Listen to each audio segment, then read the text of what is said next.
ಬಹುಶಃ ಇವತ್ತೊಂದೋ ಎರಡೋ ಚಾಪ್ಟರ್ ಓದ್ತೀನಿ. ನಾಳೆ ಈ ಕುಸುಮ ಬಾಲೆಯ ಓದುವಿಕೆ ಮುಗಿಯುತ್ತೆ.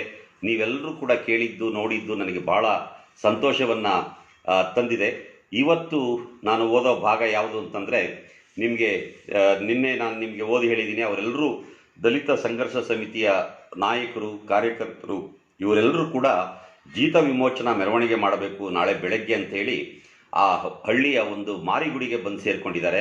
ಅಲ್ಲಿ ಏನೇನು ನಡೀತು ಅನ್ನುವಂಥದ್ದನ್ನು ನಾನು ಹೇಳಿದ್ದೀನಿ. ಕುರಿಯಯ್ಯನ ಮೇಲೆ ಜ್ಯೋತಮ್ಮ ಮೈ ತುಂಬಿಕೊಂಡು ತಲೆತಲಾಂತರದ ನನ್ನಿಯನ್ನು ಹೇಗೆ ನುಡಿಸ್ತಾಳೆ ಅನ್ನುವಂಥದ್ದು ಕೂಡ ಗೊತ್ತಾಗುತ್ತೆ. ಅಲ್ಲಿರೋರೆಲ್ರಿಗೂ ಹೇಗೆ ಆಶ್ಚರ್ಯ ಆಗುತ್ತೆ. ಮತ್ತು ಯಾರ್ಯಾರಿದ್ದರು, ನಮ್ಮ ಸಮಕಾಲೀನ ಲೇಖಕರು, ಹೋರಾಟಗಾರರು, ಇವರೆಲ್ಲರೂ ಕೂಡ ಅಲ್ಲಿದ್ದದ್ದು, ಮತ್ತು ಬಿ ಕೃಷ್ಣಪ್ಪನವ್ರ ನೆನಪು, ಇವೆಲ್ಲವನ್ನು ನಾನು ನಿನ್ನೆ ಹೇಳಿದ್ದೀನಿ. ಅದು ಹೀಗೇ ಇವತ್ತು ಈ ಭಾಗದಲ್ಲಿ ಕೂಡ ಅದು ಮುಂದುವರಿಯುತ್ತೆ. ಇನ್ನೂ 9 ಗಂಟೆ 10 ಗಂಟೆ ಅಷ್ಟೊತ್ತಿಗೆ ಅವ್ರು ಮೆರವಣಿಗೆ ಹೋಗಬೇಕು. ಮಾರಿಗುಡಿಯಲ್ಲಿ ಮಲಗಿದ್ದವರು ಬೆಳಕರಿ ಹೊತ್ತಿಗೆ ಎದ್ದಿದ್ದಾರೆ. ಎದ್ದು ಈ ವಾಕಿಂಗಿಗೆ, ರನ್ನಿಂಗ್ ರೇಸ್ ಮಾಡೋಕ್ಕೆ ಇದಕ್ಕೆಲ್ಲ ನಮ್ಮ ಕೃಷ್ಣಪ್ಪ ಅವರು ಹೊರಟಿದ್ದಾರೆ. ಅದನ್ನು ಈಗ ನಿಮಗೆ ಓದಿ ಹೇಳ್ತೀನಿ. ಅಲ್ಲುಗ ಅದು ಹಿಂದಿಂದು ಸ್ವಲ್ಪ ತಗೊಳ್ತೀನಿ. ಇತ್ತಗ ಯಾವುದನ್ನು ನೋಡದ ಈ ಇರುವರು ನ್ಯಾರವಾಗಿ ತಮ್ಮ ರನ್ನಿಂಗ್ ಮಾಡ್ತಾ ಇರಲು ಈ ಕವಿಯಂಥವರಾಗಿದ್ದರ ವಸಿ ಆ ಕಡ ಈ ಕಡ ನೋಡ್ತಿದ್ದರೋ ಏನೋ ಇರಲಿ. ಈ ಒಂದು ಚಂದದಲ್ಲಿ ರನ್ನಿಂಗ್ ಮಾಡಿದವರು ಮಾರಿಗುಡಿಗೆ ಬಂದು ಬಿದ್ದು ಅವರು ನಡೆಸಿದಂಥ ಉಸಿರಾಟದ ಬಗೆಯು ಒಂದಿಬ್ಬರ ಬಿಟ್ಟು ಎಲ್ಲರನ್ನೂ ಎಬ್ಬಿಸಿಬಿಟ್ಟಿತ್ತು. ಈ ರನ್ನಿಂಗಿಗೆ ಹೋಗಿದ್ದಂಥವರು ವಾಪಸ್ ಬಂದಿದ್ರೆ ಬುಸ ಬುಸ ಬುಸ ಅಂತ ಏನು ಉಸಿರು ಬಿಡ್ತಾ ಇದ್ದಾರೆ. ಆ ಸದ್ದಿಗೆ ಅಲ್ಲಿದ್ದವರೆಲ್ಲರೂ ಎದ್ದು ಬಿಟ್ಟಿದ್ದಾರೆ. ಯಾರೋ ಒಬ್ಬರು ಇಬ್ಬರು ಬಿಟ್ಟು ಉಳಿದವರೆಲ್ಲರೂ ಎದ್ದಿದ್ದಾರೆ. ಅಲ್ಲುಗ ಆ ಎದ್ದವರೆಲ್ಲ ಒಬ್ಬೊಬ್ಬರಾಗಿ ಮೆರವಣಿಗ ನಿಲ್ಲತೊಡಗಿ ಅಲ್ಲೇ ಪಕಾಳಯ್ಯನು ತನ್ನ ದುಪ್ಪಟ್ಟಿಯ ಬಿಗಿ ಹಿಡಿದು ಮುಂದಾಗಿ ನಿಂತಿದ್ದನು. ಸೊ ಎಲ್ಲ ಮೆರವಣಿಗೆಗೆ ರೆಡಿ ಆಗ್ತಾರೆ. ಪಕಾಳಯ್ಯ ಕೂಡ ಬಂದು ನಿಂತಿದ್ದಾನೆ. ಪಕಾಳಯ್ಯ ಗೊತ್ತು ನಿಮಗೆ, ಅವನು ಭಾಳ ಏನಂದ್ರೆ ಒಂದೇ ಒಂದು ದುಬಟಿ ಅವನ ಮೈ ಮೇಲೆ. ಅವನಿಗೆ ಯಾವುದೋ ಲಂಗೋಟಿ ಕೂಡ ಇಲ್ಲ, ಚಡ್ಡಿಯೂ ಇಲ್ಲ. ಆ ದುಬಟಿಯನ್ನು ಹಿಂಗೆ ಒತ್ಕೊಂಡೇ ಇಡೀ ಊರೆಲ್ಲ ಓಡಾಡ್ತಿರ್ತಾನೆ. ಆ ಊಟ ಹಾಕ್ತಾರೆ ಅನ್ನೋ ಒಂದು 2 ಅಕ್ಷರ, ಊಟ ಅನ್ನೋ 2 ಅಕ್ಷರ ಅವನ ಕಿವಿ ಬಿದ್ದಾಗ ನನ್ನ ಹೆಸರು ಬರ್ಕಳಿ ಸ್ವಾಮಿ ಅಂತ ಬಂದಿರ್ತಾನೆ. ಅವಾಗ ಗಾರಸಿದ್ದ ಮಾವ, ಓಹೋ ಇವನು ಬೇರೆ ಬಂದ್ಬಿಟ್ಟ ಕಣಪ್ಪ, ಇವನೇನಾದರೂ ಬಂದು ಸುಡ್ರು ಗಾಳಿ ಏನಾದರೂ ಬಂದು ಅದೇನಾದರೂ ಇವನು ಒದ್ಕೊಂಡಿರೋ ದುಡ್ಡಿಯನ್ನು ಎಗರಿಸ್ಕೊಂಡು ಹೋಗ್ಬಿಟ್ರೆ ಇವನಲ್ಲೇ ಹುಟ್ಟಿದ ನಿರ್ವಾಣದಲ್ಲೇ ಬೆತ್ತಲಾಗಿ ನಿಂತ್ಕೊಂಡ್ಬಿಡ್ತಾನೆ ಅಂತೇಳಿ ಆ ಪಕಾಳೆಯನ್ನು ಅಣಕ ಮಾಡಿರ್ತಾನೆ. ಈ ಪಕಾಳೆಯೇ ಆ ಮೆರವಣಿಗೆಯಲ್ಲಿ ಎಲ್ಲರಿಗಿಂತ ಮುಂದಾಗಿ ನಿಂತಿದ್ದಾನೆ. ಇನ್ನು ಮೆರವಣಿಗೆ ಹೊರಡಬೇಕು. ಆಗ ತನ್ನ ಉಬ್ಬುಗಳ ನಡುವು ತಳಮಾಡಿ ಕುಂಕುಮ ಧರಿಸಿದ್ದ ಗಾರಸಿದ್ಮಾವನು ಅಂಬೇಡ್ಕರ್ ಫೋಟೋಗ ಸರಣು ಮಾಡಿ ತಟಕ್ಕನ ತನ್ನ ಮಲ್ಲು ಜುಬ್ಬ ಮರೆಯಲಿರಿಸಿದ್ದ ತೆಂಗಿನಕಾಯಿ ಎತ್ತಿ 7 ಮಲೆ 77 ಮಲೆ ನಮ್ಮ ಎತ್ತಪ್ಪ ಸ್ವಾಮಿ ಮಾದಪ್ಪಗೆ ಉಘೇ ಅನ್ನಿ ಅಂತ ಪಠಾರ್ನಿಸಿ ಚಲ್ಲಾಡಿಸಿದನು. ಐಗಳು ಪೈಗಳು ಕಾಯ್ಚೂರ್ಗ ಮುತ್ಕೊಂಡು ಉಘೇ ಅಂತ ಬಿದ್ದಿರುವಾಗ ಸಂಘದ ಮೊಖಂಡರು ಬೆಚ್ಚಿ ಬಿದ್ದೆದ್ದೋ. ಇತ್ತಗ ಮಂದಗವಿ ಗೋವಿಂದು ಚಲ್ಲಾಡ್ತಾ ಹಾರ್ದ ಕಾಯ್ಚೂರ ಬಾಯಿಗೆ ಬರೆಸ್ಕೊಂಡು ತಿಂತ ಮಿಸ್ಟರ್ KBಯು ನಗಾಡ್ತಾ ಅಲ್ಲಿಗ ನಾಗರಾಜವು ಬಂದು ಇದು ಯಾಕ್ರಿ ಹಿಂಗೆ ಮಾಡಿದ್ರಿ ಅಂತಲೇ. ನೋಡಿ, ಈ ಗಾರಸಿದ್ಮಾವ ಏನು ಮಾಡಿದ್ದಾನೆ, ಅವೊಂದೊಂದು ಸಂಪ್ರದಾಯ. ನಿಮ್ಮ ಹಳ್ಳಿಗಳ ಕಡೆಯಲ್ಲಿ ಎಷ್ಟೇ ನಾವು ವೈಚಾರಿಕವಾದಂಥ ಮಾತುಗಳನ್ನ ಆಡಿದ್ರು, ಹೋರಾಟಗಳನ್ನ ಮಾಡಿದ್ರು, ಕುವೆಂಪು ಹೇಳಿದ್ರು, ಅಂಬೇಡ್ಕರ್ನ ಹೇಳಿದ್ರು, ಬುದ್ಧನ ಬಗ್ಗೆ ಬಸವಣ್ಣನ ಬಗ್ಗೆ ಹೇಳಿದ್ರು ಕೂಡ ಅವರು ತಾವು ಕಲ್ತಿದ್ದನ್ನು ಮಾತ್ರ ಬಿಡೋದಿಲ್ಲ. ಅವರ ನಂಬಿಕೆಗಳನ್ನು ಬಿಡೋದಿಲ್ಲ. ಯಾರೇ ಇದ್ದರೂ ತಮ್ಮ ನಂಬಿಕೆಯನ್ನು ಅವ್ರು ಮಾಡಬೇಕು. ಈ ಗಾರಸಿದ್ಮಾವ ಏನು ಮಾಡ್ತಾನೆ, ಒಂದು ತೆಂಗಿನಕಾಯಿನ ತನ್ನ ಮಲ್ಪಂಚೆಯಲ್ಲಿ ಅಡಗಿಸಿಟ್ಕೊಂಡಿರ್ತಾನೆ.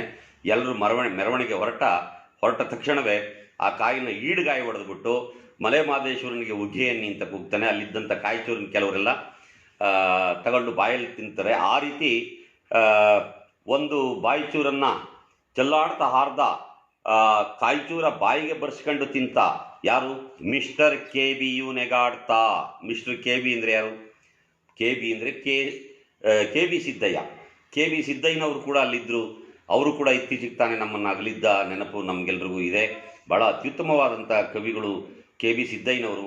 ಅವರು ಬರೆದ ಖಂಡಕಾವ್ಯಗಳ ಆ ಸೂಕ್ಷ್ಮವನ್ನು ನಾವು ಅರ್ಥ ಮಾಡಿಕೊಂಡ್ರೆ ಲೋಕದ ದಲಿತ ಸಂಕಟಗಳ ಅನೇಕ ಚಿಂತನೆಗಳು ಮತ್ತು ಅಲ್ಲಿನ ಆಚಾರ ವಿಚಾರಗಳ ಬಗೆಗೆ KB ಭಾಳ ಚೆನ್ನಾಗಿ ಬರೆದಿದ್ದಾರೆ. KB ಸಿದ್ದಯ್ಯನವರು ಅವ್ರನ್ನ ಈ ಕೃತಿಯೊಳಗೂ ಕೂಡ ಕುಸುಮ ಬಾಲೆಯಲ್ಲಿ ಕೂಡ KB ಸಿದ್ದಯ್ಯ ಒಂದು ಪಾತ್ರವಾಗಿ ಮಿಸ್ಟರ್ KB ಆಗಿ ಬರ್ತಾ ಇದ್ದಾರೆ. ಮಿಸ್ಟರ್ KBಯು ನೆಗಾಡ್ತಾ ಅಲ್ಲಗ ನಾಗರಾಜವು ಬಂದು ಇದ್ಯಾಕ್ರಿ ಹಿಂಗೆಲ್ಲ ಮಾಡಿದ್ರಿ ಅಂತಲೇ ಗಾರಸಿದ್ಮಾವ ಅದಕ್ಕೆ ಒಳ್ಳೇದಾಯ್ತದೆ ಕನ ನಡೀರಿ ಸಮಯ ಇದ್ಯಾವ ಕಾಯಿನ ಒಡೆದಾಟ ಅನ್ಕೊಂಡಿದ್ರಿ, ತಲೆಲೆ 1000 ಚೆಚ್ಚಾಕ್ತೀನಿ ಬೇಕಾರ ಅಂದನು. ಸಂಘದ ಮುಖಂಡರು ತಮ್ಮ ಮಕುವ ಬಿಕ್ಕಂಡಿದ್ದರು. ಗಾರಸಿದ್ ಮಾವಗ ಇದರ ಅರ್ಥಮಾನ ಸಿಗದಿರಲು ಮೆರವಣಿಗೆಯಲ್ಲಿ ಡಿಕಾವಾಗಿ ಸೇದಲು ತಂದಿದ್ದ ಪ್ಯಾಸಿಂಗ್ ಶೋ ಸಿಕ್ರೋಟಲ್ಲಿ ಹೊಗವ ಎಬ್ಬಿಸತೊಡಗಲು ಹೊಗವ ಕಿಸ್ನಪ್ಪರು ಯಾರು ಬೀಡಿ ಸಿಗರೇಟ್ ವಗೈರೆ ಸೇದ ಕೊಡೋದು ಅಂದರು.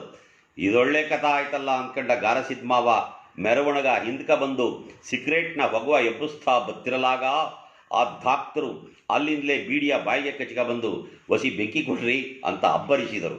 ಬೆಚ್ಕಂಡು ಗಾರಸಿದ್ ಮಾವ ಸ್ವಾಮಿ ಇದು ಯಾನ ಸ್ವಾಮಿ ನೀವು ಮಾಡೋ ಕೆಲಸ, ಅಪ್ಪಪ್ಪ ನಮ್ಮ ಜಾತಿ ಮಾನವ ಊರೊಳಗ ಅತ್ತಾಗ ತೆಗೆದು ಬಿಡ್ತಿದ್ರಲ್ಲಪ್ಪ ಅಂತ ಡಾಕ್ಟರ್ ಬಾಯಲಿದ್ದ ಬೀಡಿಯ ಕಿತ್ತೆಸೆದು ಆ ಬಾಯಿಗ ಸಿಕ್ರೋಟು ಇಡಲು ಆಗ ಈರ್ವರು ಮೆರವಣಿಗ ಹಿಂದ್ಲ ಗೋಡೆಗಳಾಗಿ ಹೊಗ ಬಿಟ್ಕೊಂಡು ಆ ಒಂದು ಗಳಿಗಾರು ಸುಮ್ಮನಿಲ್ಲರಾದ ಗಾರಸಿದ್ ಮಾವ ಮಾತ್ಕ ಬಿದ್ದನು.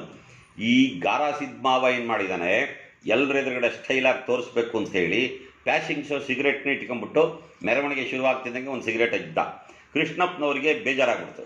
ಅವರೊಂದು ಅನೌನ್ಸ್ಮೆಂಟ್ ಮಾಡ್ತಾರೆ, ಯಾರು ಮೆರವಣಿಗೆಯಲ್ಲಿ ಬೀಡಿ ಸಿಗರೇಟನ್ನು ಸೇದಬಾರದು ಅಂತ ಹೇಳಿದಾಗ ಗಾರಸಿದ್ ಮಾವ ಏನು ಮಾಡ್ತಾನೆ, ಇದೊಳ್ಳೆ ಕಥೆ ಆಯ್ತಲ್ಲ ಅಂತೇಳಿ ಹಿಂದಕ್ಕೆ ಬಂದು ನಿಂತ್ಕೊಳ್ತಾನೆ. ಮೆರವಣಿಗೆ ಹಿಂದಿನ ಸಾಲನ್ನು ಬಂದು ನಿಂತ್ಕೊಂಡು ಅಲ್ಲಿ ಸಿಗರೇಟನ್ನು ಸೇರ್ತಾ ಇರ್ತಾನೆ. ಆ ಡಾಕ್ಟ್ರು ಕೂಡ ಏನು ಮಾಡ್ತಾರೆ ಅಂತಂದರೆ ಒಂದು ಬೀಡಿ ಬಾಯಲ್ಲಿ ಕಚ್ಕೊಂಡು ಬೆಂಕಿ ಕಡ್ಡಿ ಕೊಡಿ ಅಂತ ಗಾರಸಿದ್ ಮಾವನ ಕೇಳಕ್ಕೆ ಬಂದಾಗ ಅವನಿಗೆ ಭಾಳ ಬೇಜಾರಾಗ್ಬಿಟ್ಟು ಅವ್ರ ಬಾಯಲ್ಲಿದ್ದ ಬೀಡಿ ಕಿತ್ತೆಸೆದ್ಬಿಟ್ಟು, ಏನು ಸ್ವಾಮಿ ನೀವು ಬೀಡಿ ಸೇದ್ಬಿಟ್ಟು ನಮಗಿರೋ ಮರ್ಯಾದೆನ ಈ ಊರಲ್ಲಿ ಕಳೆದು ಬಿಡ್ತಿದ್ರಲ್ಲ, ತಗೊಳ್ಳಿ ಈ ಸಿಗರೇಟ ಅಂಥೇಳಿ ಅವ್ರಿಗೂ ಒಂದು ಸಿಗರೇಟ್ ಕೊಡ್ತಾನೆ. ಸಿಗರೇಟ್ ಕೊಟ್ಟು ಏನು ಮಾಡ್ತಾನೆ ಅಂತಂದರೆ, ಒಂದು ಗಳಿಗೆಯೂ ಸುಮ್ಮನಿರಲ್ಲ ಚಡಪಡಿಸುವ ಜೀವ ಗಾರಸಿದ್ ಮಾವ. ಅವನೇನು ಮಾಡ್ತಾನೆ ಅಂತಂದರೆ ಮಾತಾಡೋಕ್ಕೆ ಶುರು ಮಾಡ್ತಾನೆ. ಹೇಗೆ ಮಾತಾಡ್ತಾನೆ ನೋಡಿ, ಆ ಭದ್ರವತಿ ದಿಕ್ಲ ಕಿಸ್ನಪ್ಪರು ಸಾಮಗೀಮು ಮಾಡಿರಕನಿ, ಆಹಾ ಡಾಕ್ಟರು ನಕ್ಕರು. ನನಗೂ ಈ ಸಾಮಗೀಮು ಅಂದರೆ ಪ್ರಾಣಕನಿ ಸ್ವಾಮಿ, ದಸರ್ಕ ಕುಸ್ತಕ್ಕೆ ಬಂದಿದ್ದೆ, ಅಲ್ಲೇನಾದರೂ ನನ್ನ ನೋಡ್ಗಿಟ್ಟಿದ್ದೀರಿ ಕನಿ. ಓಹೋಹೋ ಡಾಕ್ಟರ ಇಡೀ ನಕ್ಕಿತು. ನಾ ಮಾಡೋದು ಗಾರೆ ಕೆಲಸ ಕಣೆ ಸ್ವಾಮಿ. ಈ ಕರ್ಣ ಹಿಡ್ಕೊಂಡು ನಾನು ನಿಮ್ಮ ಸಕಲೇಶ್ಪುರ ಇರಾಜಪೇಟೆಯ ಮಡಿಕೇರಿ, ಆ ಮಡಿಕೇರಿ ಅಂತಲೇ ನೆಪ್ಪಿಗೆ ಬಂತು ನೋಡಿ. ಹಿಂಗೆಯ ಒಂದಿನ ಅಲ್ಲಿ ಬಸ್ ಸ್ಟ್ಯಾಂಡ್ಲೆ ಮಲಗಿವ್ನಿ ನಾನು, ಇನ್ನೂ ಬೆಳಕೆ ಹರಿದಿರಲಿಲ್ಲ. ಇದ್ರ ಅದ್ಯಾನ ಸ್ವಾಮಿಯಲ್ಲಿ ಯಮ್ಕ 3 ಮಕ್ಕಳ ಹೆತ್ತವ್ರ ತರವಾಗಿಯೂ 3 ಬೆಟ್ಟಿನ ಅಂಗಲ್ಕ ಚಡ್ಡಿ ಇಟ್ಕೊಂಡು ಯಮ್ಕ ಸ್ವಾಮಿ, ಯಮ್ಕ ಚಡ್ಡಿ ಇಟ್ಕೊಂಡು ಸ್ವಾಮಿ, ಅದು 3 ಬೆಟ್ಟಿನ ಅಗಲಕ. ಅಯ್ಯಯ್ಯಪ್ಪ, ಆ ಯಮ್ಕ ಆ ಪಾಠಕ ಓಡೋ ಆ ಥರಕ್ಕೆ ನಾನೇ ಬೆವತೋಗಿ ಕವಕ್ಕನ ನನಗ ಅವೈ. ನಾನಿದ್ದಲಿದ್ದಾಗ ಯಾವಳೋ ಸ್ತ್ರೀ ಮಲಯಾಳ ನಾನಿದ್ದಲಿದ್ದಾಗ ಯಾವಳೋ ಸ್ತ್ರೀ ಮಲಯಾಳ ದೇಶದವಳಗ ನನ್ನ ಮೇಲೆ ಜ್ಞಾನಾಗಿನ ಬಿದ್ದು ಥವಕ್ಕನ ತನ್ನ ರಾಜ್ಯಕ್ಕೆ ಎತ್ಕೊಂಬಂದು ಇಳಿಸ್ಕೊಂಬಿಟ್ಟದ್ರಳ ಕನಿ ಅನ್ನಿಸ್ತಿರೋದು. ಈ ಗಾರಸಿದ್ ಮಾವನಿಗೆ ಅವ್ರು ಮಾಡ್ತಾ ಇದ್ದಿದ್ದು ಗಾರೆ ಕೆಲಸ, ಕರ್ಣ ಹಿಡ್ಕೊಂಡು ಮಾಡ್ತಾ ಇರೋದು. ಅವನು ಎಲ್ಲೆಲ್ಲೋ ಗಾರೆ ಕೆಲಸ ಮಾಡಿದ್ದೀನಿ, ಸಕಲೇಶ್ಪುರ, ಈರಾಜಪೇಟೆ, ಮಡಿಕೇರಿ, ಹಂಗೆ ಹಿಂಗೆ ಅಂತ ಹೇಳ್ತಾ ಆ ಮಡಿಕೇರಿಯ ಒಂದು ಘಟನೆಯನ್ನು ಅವನು ಹೇಳ್ತಾ ಇದ್ದಾನೆ. ಏನು ಅಂತಂದರೆ, ಬೆಳಗ್ಗೆ ಅಲ್ಲೆಲ್ಲೋ ಮಲಗಿದ್ದವನು ಎದ್ದು ಕಂಡುಬಿಟ್ಟು ನೋಡಿದ್ರೆ ಈ ಯಮ್ಕಗಳು ಅಂದರೆ ಹೆಣ್ಣು ಮಕ್ಕಳು, ಆ ಕೊಡಗಿನ ಬೆಡಗಿಯರು ಹೆಣ್ಣು ಮಕ್ಕಳೇನಿದ್ರು ಅವರು ಅಲ್ಲಿ ರನ್ನಿಂಗ್ ರೇಸೋ ವಾಕಿಂಗು ಇದು ಮಾಡ್ತಾ ಇದ್ರಂತೆ. ಅವ್ರು ಮಾಡ್ತಾ ಇದ್ದಿದ್ದು ಹೇಗೆ ಅಂದರೆ 3 ಅಂಗಲದ ಚಡ್ಡಿ ಇಟ್ಕೊಂಡು ಮಾಡ್ತಾ ಇದ್ರೆ ಅದನ್ನು ನೋಡಿ ಇವನು ಬೆವತೋಗ್ಬಿಡ್ತಾನಂತೆ. ಸೊ ಹೀಗೆ ನೋಡ್ತಾನೆ ಇವನಿಗೊಂದು ಭಾಳ ಭಯ ಆಗುತ್ತೆ, ಯಾರಾದರೂ ಮಲಯಾಳದ ದೇಶದವಳು ಬಂದು ನನ್ನನ್ನು ಎತ್ಕೊಂಡು ಹೋಗ್ಬಿಟ್ರೆ ಏನಪ್ಪ ಕತೆ ಅಂತ ಅನಿಸುತ್ತಂತೆ. ಅದಕ್ಕೆ ಡಾಕ್ಟ್ರು ಆಹಾಹಾ ಓಹೋಹೋ ಡಾಕ್ಟರ ಮೈಯಿಡಿ ಕುಲಗಾಡ್ತಾ ನಕ್ಕಿತು. ಅದ್ಯಾನ ಸ್ವಾಮಿ, ರಾತ್ರಿ ನಿಮ್ಮ ಮಾತನ್ನ ತಲಾಬುಡ ಒಂದು ನನಗೆ ತಿಳಿನಿಲ್ವಲ್ಲ. ಆಹಾಹಾ ಅನ್ನದ ಡಾಕ್ಟರು ಅಂದರೆ ಗಂಭೀರವಾಗಿ ಏನೆಂದರೆ, ನಾನು ಹೇಳ್ತಾ ಇದ್ದದ್ದು ಏನಪ್ಪ ಅಂದರೆ ಕಾಂಟ್ರಡಿಕ್ಷನ್ನು ಅಂದಂಥ ಡಾಕ್ಟರ್ಗ ಆ ನೂ ಉಚ್ಚಾರ ಮಾಡುವಾಗ ಹೊರಳದ ನಾಲ್ಗ ತುದಿ ಕತ್ತರಿಸಿ ರಕ್ತ ಚಿಲುಗುಡ್ತಾ ನರಳಾಡ್ತಾ ಇತ್ತಗ ಆ ಗಾರಸಿದ್ ಮಾವ ಮೈಯಿ ಮಲ್ಲುಜುಬ್ಬುವ ಕುಲ್ಕೋಸ್ತಾಯ್ ಅದ ಗೊತ್ತಕನ ಬಿಡಿ, ಯಾನೋ ಬ್ಯಾರೆ ಇರ್ಬೇಕನ ಅನ್ಕೊಂಡಿದ್ದಿ ನಾನು ಅಂದನು. ಸೊ ಅಲ್ಲಿ ಆ ಡಾಕ್ಟ್ರಿಗೆ ಕಾಂಟ್ರಡಿಕ್ಷನ್ ಅನ್ನೋ ಶಬ್ದವನ್ನು ಹೇಳಿದಾಗ ಈ ಗಾರಸಿದ್ ಮಾವನಿಗೆ ಅದು ಬೇರೆ ರೀತಿಯಲ್ಲೇ ಕೇಳುತ್ತೆ. ಅದ ಬಿಡಿ, ಅದು ಗೊತ್ತು ನನಗೆ. ಸಾಮಾನ್ಯವಾಗಿ ನಮ್ಮ ಎಡಪಂಥೀಯ ಹೋರಾಟಗಾರರು ಕಾಂಟ್ರಡಿಕ್ಷನ್ ಅನ್ನೋ ಶಬ್ದವನ್ನು ಬಳಸ್ತಾ ಇರ್ತಾರೆ. ಕೆಲವ್ರಿಗೆ ಅದನ್ನು ಹೇಳೋಕ್ಕಾಗದಲೇ ಎಂಥ ಒಂದು ಇದಕ್ಕೆ ಸಿಗಾಕೊಳ್ತಾರೆ ಅನ್ನೋದಕ್ಕೆ ಇಲ್ಲಿ ಈ ಪ್ರಸಂಗದಲ್ಲಿ ನಮಗೆ ಗೊತ್ತಾಗುತ್ತೆ. ಆ ತುದಿ ನಾಲ್ಗದಲ್ಲಿ ರಕ್ತ ವಾಡಿಸುತ್ತಾ ಡಾಕ್ಟರು ನಗಲಾರದವರಾಗಿದ್ದರು. ಅದಾಯ್ತಾ, ನಡೀತಾ ಅದಾಯ್ತಾ ನಡೀತಾ ಮೆರವಣಿಗೆ 7 ಸಾಲುಗಳ ನಡಾಂತರದಲ್ಲಿ ಅಮಾಸನು ದೇವರ ದಯದಿಂದ ಗೋಣಿ ಚಿಲ್ಲರಹಿತ ಬಾಡ್ಗ ಸೈಕಲ್ ಬಿಡ್ತಾ ಸಾಲು ಸರಿಯಾಗಿಸ್ತಾ ಬರುತ್ತಾ ತೂರಮ್ಮನ ಹಟ್ಟಿ ಮುಂದೆ ಅಲ್ಲಿ ಬಾಣ್ತಿ ಕೆಂಪಿ ಮಂಡಿ ಮ್ಯಾಕ್ಯ ಸ್ಯಾಲ್ವಾ ಎತ್ಕೊಂಡು ನವುಲ್ ಲೇಸ್ನ ಲಂಗುವ ಮೊಣಕಾಲ್ ಕಾಣಿಸುವಂಗ ಇಳಿ ಬಿಟ್ಕೊಂಡು ಕಾಲ್ಬೆರಳಲ್ಲಿ ಕಣ್ಣಿಗೊತ್ತುಕೊಳ್ಳುವಷ್ಟು ಚಂದದ ಪಿಲ್ಲಿ ಹಾಕೊಂಡು ಪಾತ್ರ ಪಗಡುವ ಬೆಳಗ್ತಿರೋ ಅರುಸಿನಿದ ಮೈಯ ಅವಳ ಕಂಡು ಮೆರವಣಿಗೆಯಲ್ಲಿದ್ದ ಕೆಲವರ ದೃಢ ಕೆಟ್ಟೋಯ್ತು. ಆ ಕೆಂಪಿ ಹಸಿ ಬಾಣ್ತಿಯವಳು ಅವಳೇನು ಮಾಡಿದಾಳೆ ಅಂತಂದರೆ, ಒಂದು ಬಟ್ಟೆ ಮೊಳಕಾಲ್ ಕಾಣುವಂಗೆ ಆ ಸೀರೆ ಲೇಸ್ನ ಲಂಗ ಹಾಕ್ಕೊಂಡಿದ್ದೆ. ಲೇಸ್ನ ಲಂಗ ಲೇಸ್ ಕಾಣಬೇಕಲ್ಲ, ಹಾಗೆ ಸೀರೆ ಮೇಲೆ ಕಟ್ಕೊಂಡು ಕೂತ್ಕೊಂಡು ಪಾತ್ರೆ ತೊಳಿತಾ ಇದ್ದಾಳೆ. ಇವರೆಲ್ಲ ಮೆರವಣಿಗೆ ಹೋಗ್ತಾವ್ರೆ. ಅವಳ ಆ ಸ್ಥಿತಿಯನ್ನು ನೋಡ್ಬಿಟ್ಟು ಅಲ್ಲಿದ್ದಂಥವ್ರಿಗೆ ಎಷ್ಟೋ ಜನಕ್ಕೆ ದೃಢ ಕೆಟ್ಟೋಯ್ತು. ದೃಢ ಅವರ ಹೃದಯ ಕೆಟ್ಟೋಗ್ಬಿಡ್ತು. ಒಬ್ಬೊಬ್ರಿಗೂ ಒಂದೊಂದು ರೀತಿಯಲ್ಲಿ ಅವಳು ನೋಡಿದಾಗ ಅನ್ನಿಸ್ತಾ ಇದೆ. ನೋಡಿ ಹೆಂಗೆ ಅನಿಸುತ್ತೆ ಅಂತಂದರೆ, ಉದಾಹರಣೆಗೆ ವರದ ಕೇವಲ ಕೆಂಪ ಸಿಂಗು ತುಟಿ ಮುಚ್ಕೊಂಡು ಮೂಗ್ಲಿಯ ನಸಗಾಡ್ತಾ ಹೆಬ್ಲಿಂಗುಗ ಆಧ್ಯಾತ್ಮವ ದರ್ಶಿಸಿದಂತಾಗಿ ನಿಂತು ಬಿಡಲು ದೊಡ್ಡಣ್ಣಗ ಪರಿಸ್ಥಿತಿ ಅರುವಾಗಿ ಹೆಬ್ಲಿಂಗುಗ ತಿವಿದು ಸಾರು ಈಗ ಗಳಗ ಸರಿಯಾಗಿಲ್ಲ, ದೊಡ್ಡವರೆಲ್ಲ ಬಂದಿರೋ ಠೇಮು ಇದು, ಈಗ ಹೊಸಿ ಅನುಸರಿಸ್ಕೊಂಡು ಬನ್ನಿ ಅಂತ ಬಾಯಿ ತುಂಬ ಜೇನು ಸುರಿಸ್ತಾ ಅನ್ನಲು ಹೆಬ್ಲಿಂಗು ನಡೆಯಲು ಮೆರವಣಿಗ ನಡೆದ ಚನ್ನನ ಹಟ್ಟಿ ಮುಂದಕ್ಕೆ ಬಂತು.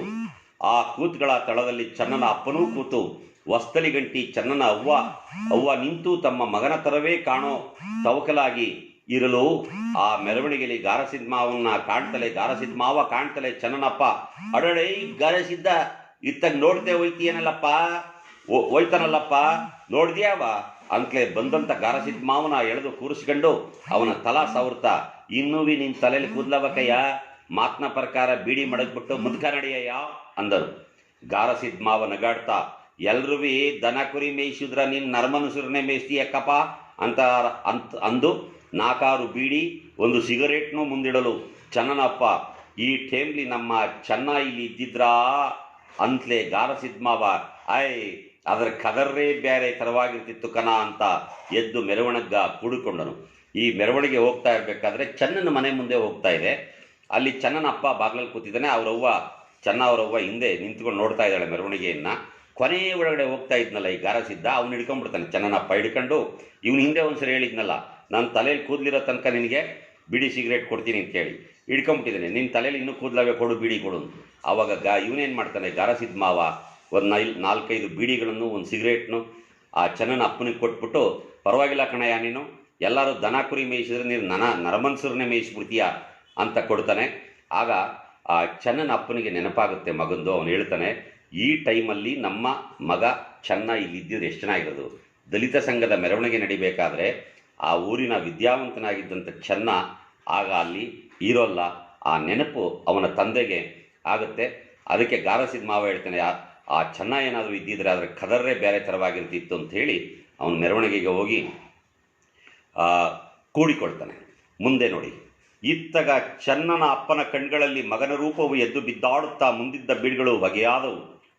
ಆಗ ತಲಾಹುಳ ಪತ್ರಗುಟ್ಟಲು ಬೀಡಿ ಯಾಜ್ಞೆಗೆ ಶಿವಾಚಾರದ ಅಂಗಡಿ ಮುಂದಕ ಚೆನ್ನನ ಅಪ್ಪ ಬಂದು ನಿಲ್ಲುತ್ತಲೇ ಅಲ್ಲಿ ಕುಂತು ನಿಂತ ಶಿವಾಚಾರದವರು, ಬನ್ನಿ ಬುದ್ಧಿಯೋ, ಬನ್ನಿ ಸ್ವಾಮಿಯೋ ಅಂತಂತ ತಲಗೊಂದು ಮಾತು ಎಸೀತಾ ನಗಾಡತೊಡಗಿದರು. ಚೆನ್ನನ ಅಪ್ಪ ಬೆಚ್ಕೊಂಡು, ಇದು ಯಾಕದಣಿಗಳ ಈ ಥರವಾದ ಮಾತುಗಳು ಅಂತಲೇ. ಆಗ ಇನ್ಯಾನ್ನ ಮಾಡೋದು ಬುದ್ಧಿಯೋ, ನಿಮ್ಮ ಜಾತಿಯವರೆಲ್ಲ ನಾಳಕ್ಕಿನ್ಲೇ ಜೀತ ಬಿಟ್ಬಿಟ್ಟಾರಂತಲ್ಲ ಅಂತ ಒಬ್ಬ ಅಂದು ನಿಲ್ಲಿಸಿದ್ರ. ಇನ್ನೊಬ್ಬ, ಜೀತ ಬಿಟ್ಟ ಮೇಲೆ ಹೊಲಾರ್ನೇನು ಮಾತಾಡ್ಸೋಕ್ಕಾಗದೆಯಾ, ಯಾರು ನೋಡೋಕ್ಕಾಗ್ದಯ್ಯ. ಆಗ ಹೊಲಾರರು ಅನ್ನ ತುಪ್ಪನೇ ಕೈಯೋ ಉಣ್ಣೋದು ಅಂದನು. ಸೊ ಇವರು ಜೀತ ವಿಮೋಚನಾ ಮೆರವಣಿಗೆಯನ್ನು ಊರಲ್ಲಿ ಮಾಡ್ತಾ ಇದ್ದಾರೆ. ಮೇಲುಜಾತಿಗೆ ಸೇರಿದವರಿಗೆ ಎಂಥ ಭಾವನೆ ಬಂದಿದೆ ಅಂತಂದರೆ, ಈ ಚೆನ್ನ ಆ ಶಿವಾಚಾರದವರ ಒಂದು ಹೋಟ್ಲಿಗೆ ಹೋದಾಗ ಅಲ್ಲಿರೋ ಜನ ಎಲ್ಲ ಇವನನ್ನು ಅಣಕ ಮಾಡ್ತಾರೆ, ಚೆನ್ನನ ಅಪ್ಪನನ್ನು. ಏನಂತ ಅಂದರೆ, ನಾಳೆಯಿಂದ ನೀವು ಜೀತ ವಿಮೋಚನೆ ಮಾಡೋದ್ರಿಂದ ಜೀತ ಬಿಟ್ಟುಬಿಡ್ತೀರಿ, ಆಮೇಲೆ ನೀವೆಲ್ಲ ಬರೀ ಅನ್ನ ತುಪ್ಪನೇ ತಿನ್ನಬೇಕಾಗ್ತದೆ, ಜೀತ ಬಿಟ್ಟ ಮೇಲೆ ಈ ಒಲೆ ಮಾದಿಗರನ್ನ ಯಾರಾದರೂ ಮಾತಾಡ್ಸೋಕ್ಕಾಗ್ತದಾ, ಹಾಗೆ ಹೀಗೆ ಅಂತೇಳಿ ಒಂದು ರೀತಿಯಲ್ಲಿ ವ್ಯಂಗ್ಯವಾಗಿ ಆ ಮೇಲ್ಜಾತಿಯವರು ಮಾತಾಡ್ತಾರೆ. ಈ ದಲಿತರ ಬಿಡುಗಡೆ ಆಗುತ್ತೆ, ಅವರಿಗೆ ವಿಮೋಚನೆ ಸಿಗುತ್ತೆ ಅಂತಂದರೆ ಅನೇಕರಿಗೆ ಅದನ್ನು ಸಹಿಸ್ಕೊಳ್ಳೋಕ್ಕೂ ಕೂಡ ಸಾಧ್ಯ ಇಲ್ಲದಲೇ ಇರುವಂಥ ಒಂದು ಮನಸ್ಥಿತಿ ನಮಗೆಲ್ಲ ಎಷ್ಟೋ ಸಾವಿರ ವರ್ಷಗಳಿಂದ ಇದೆ. ಅದನ್ನು ಭಾಳ ಸೂಕ್ಷ್ಮವಾಗಿ ಮಾದೇವ ಈ ಕೃತಿಯಲ್ಲಿ ಚಿತ್ರಿಸಿರೋದನ್ನ ನಾವು ನೋಡ್ಬೋದಾಗಿದೆ. ಆ ಮಾತಕ ಬಿದ್ದು ಬಿದ್ದು ಚನ್ನನ ಅಪ್ಪ ನೆಗಾಡ್ತಾ ಈ ನಗುಗೂ ಯಾರ ಮುದ್ಕ ಮಾತಾಡಕ್ಕಾಗದಂತೆ ನಗಾಡಕತೊಡಗಿದನು. ಆಗ ಅವರು ಬಾಯಿ ತೆಗೆದರು. ಅವ ನಿಲ್ಸದೆ ನಗುವ. ಅಲ್ಲಿ ಕುಂತಿದ್ದ ಮೆಡ್ರಗಣ್ಣಿನ ಹೆಳವನು ಒದರಗಾಡ್ತಾ ವಾಲಿ ನಿಂತ್ಕೊಂಡು, ನಿಲ್ಸುಡ ಸಿದ್ಧಿ ಮಗನ, ನಿನ್ನ ನಗುವ ಚಂದ ಅಂತ ನಗ್ತಾನೆ ನಗುವ. ಈಗಲಾದ್ರೂ ತಿಳ್ಕ ಬಡ್ಡೆದ್ನೆ, ಇಲ್ಲಿಂದ ಓಟ್ ತಗೊಂಡು ಗೆದ್ಕೊಂಡು ಹೋಯ್ತಾರಲ್ಲ ಆ ನಿಮ್ಮ ಜಾತಿಯವರು, ಆ ಇಂದಿರಾ ಗಾಂಧಿ ಎಂಬವಳಿಗೆ ಇಂದಿರಾ ಗಾಂಧಿ ಎಂಬವಳೇ ಜೀತಗ ಇರಿಸ್ಕೊಂಡಿದ್ದಾಳಂತೆ. ಆ ಥರವಾಗಿ ಅವಳೇ ಇರಬೇಕಾದ್ರೆ ಇನ್ನು ನಿಮ್ಗಳು ಜೀತ ಬಿಡ್ರು ಅಂದಾಳ, ಇಲ್ಲಿ 4 ಐಕ ಕೂತ್ಕೊಂಡು ದಿಳ್ಳಿ ಕೆಲಸ ಮಾತಾಡೋದು ಅಂದನು. ನೋಡಿ, ಈ ಥರ ಇನ್ನೊಬ್ಬ ಆ ಇಡೀ ವ್ಯವಸ್ಥೆಯನ್ನೇ ಮತ್ತು ರಾಜಕೀಯ ಪ್ರಜಾಪ್ರಭುತ್ವದ ವ್ಯವಸ್ಥೆಯನ್ನೇ ಪ್ರಶ್ನಿಸುವ ಹಾಗೆ ಮಾತಾಡ್ತಾನೆ, ವ್ಯಂಗ್ಯ ಮಾಡ್ತಾನೆ. ನಿಮ್ಮವರು, ನಿಮ್ಮ ಜಾತಿಯವರು ಯಾರ್ಯಾರಿದ್ದಾರೆ ದಲಿತರು, ಅವರು ಇಲ್ಲಿಂದ ಓಟ್ ತಗೊಂಡು ಗೆದ್ದು ಡಿಲ್ಲಿಗೆ ಹೋಗ್ತಾರಲ್ಲ, ಆ ಡಿಲ್ಲಿಗೆ ಹೋಗಿರುವ ಪಾರ್ಲಿಮೆಂಟ್ ಸದಸ್ಯರನ್ನು ಆ ಇಂದಿರಾ ಗಾಂಧಿ ಅನ್ನೋಳೆ ಜೀತಕ್ಕೆ ಮಾಡಿಕೊಂಡವಳಂತೆ. ಇವರೆಲ್ಲ ಹೋಗಿ ಅಲ್ಲೇ ಜೀತಕ್ಕವ್ರೆ. ಆ ರೀತಿಯಾಗಿರುವಂಥವ್ರು ನಿಮ್ಮ ಜೀತವನ್ನು ಬಿಡಿಸೋಕೆ ಸಾಧ್ಯ ಇದೆಯಾ ಅನ್ನೋ ಪ್ರಶ್ನೆಯನ್ನು ಕೇಳ್ತಾನೆ. ಆಗ್ಲೂ ಆ ಚನ್ನನ ಅಪ್ಪ ನಗ್ತಲೇ ನಗುವ. ಇದಕ್ಕೆಲ್ಲ ಉತ್ತರವನ್ನು ಒಬ್ಬ ದಲಿತ, ಅನಕ್ಷರಸ್ಥ ದಲಿತ ವಯಸ್ಸಾದವನು ಕೊಡೋದಕ್ಕೆ ಸಾಧ್ಯ ಇಲ್ಲ. ಅವನು ನಗುವ ಮೂಲಕವೇ ಹೇಳ್ತಾನೆ. ಬುಧೈ ಇದು ಯಾವ ಥರವಪ್ಪ ಅಂದ್ರೆ ಗುಳ್ಳಾನರಿ ಲಿಂಗ ಕಟ್ಟಿಸ್ಕೊಂಡ ಥರ. ಕೇಳಿ, ಒಂದು ಸಲ ಸರಂಡ್ರೆಲ್ಲ ಲಿಂಗ ಧಾರಣ ಮಾಡಿಸ್ಕೊಳ್ತಾ ಇರುವಾಗ ಅದನ್ನೀಗ ಒಂದು ಗುಳ್ಳೆನರಿ ನೋಡ್ಕೊಬಿಡ್ತಂತ. ಆ ನೋಡ್ದ ಗುಳ್ಳನರಿ ನೋಡ್ಕೊಂಡು ಸುಮ್ಮನಾರು ಇತ್ತಾ, ತಾಡು ನಾನೂ ಒಸಿ ಲಿಂಗ ಕಟ್ಟಿಸ್ಕೊಳ್ಳುವ ಅಂದ್ಕೊಂಡು ಬಂದು ನಂಗೂ ಲಿಂಗ ಕಟ್ಟಿಸಮೈ ಅಂತ ಕೇಳ್ತಂತ. ಆ ಲಿಂಗ ಕಟ್ಟವರು ಅದರ ಮಾತನಿಗ ಕೇಳಿಸ್ಕೊಂಡು ಗುಲ್ ಅಂತ ನೆಗಾಡ್ತಾ, ನೀನು ಬಾಡು ಬಳ್ಳಿ ನಳ್ಳಿ ಗಿಳ್ಳಿ ತಿನ್ನೋನು, ನಿಂಗೆ ಬೇಡ ಅಂದ್ರಂತ.